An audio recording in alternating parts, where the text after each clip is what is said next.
In many Eastern meditation practices, they talk about this idea of becoming the watcher.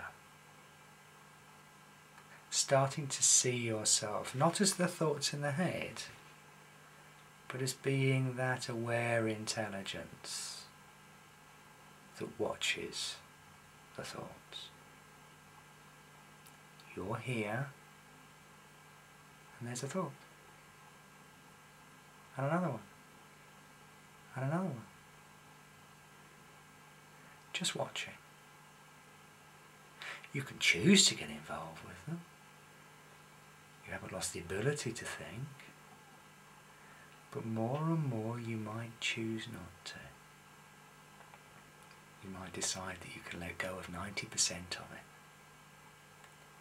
The thoughts are going to continue to come. And to start with, maybe you only get a second break here and there, just a little glimpse.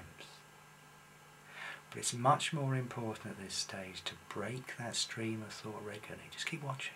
There's another one, there's another one, there's another one.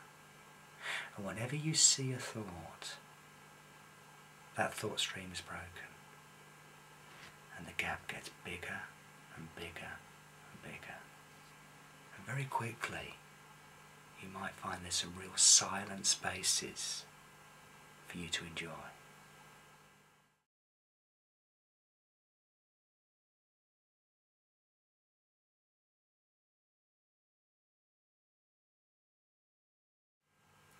Just watching your thoughts is enough. I mean, there really isn't anything else that you need to do.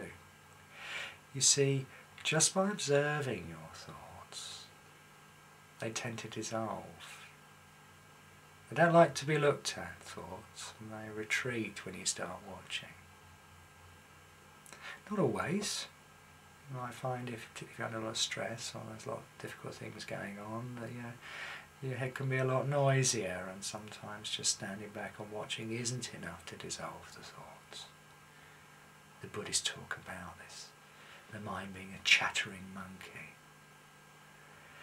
Well, let the monkey chatter, but stand back and watch, because if you're observing the chattering, then you're creating some space. There's a gap between you and your thoughts, and that gap is your emerging awareness. The moment you realise that you are thinking, you are no longer thinking. The moment you realise you are aware, and there really isn't anything else to do.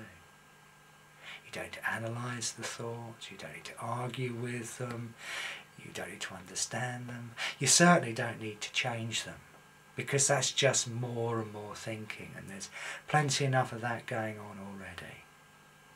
Just watching is enough. It could be helpful to start to see your mind, your thinking, as being a bit like a computer. It's a useful tool. You can store data on it, you can do very clever calculations, you can even play a game with it if you like. But what's happened in most people is the computer's kind of taken over and it's not making a great job of things. Well, you're the watcher, you're the operator of the computer, and now you're back. And when you're in charge, things go a whole lot better, don't they?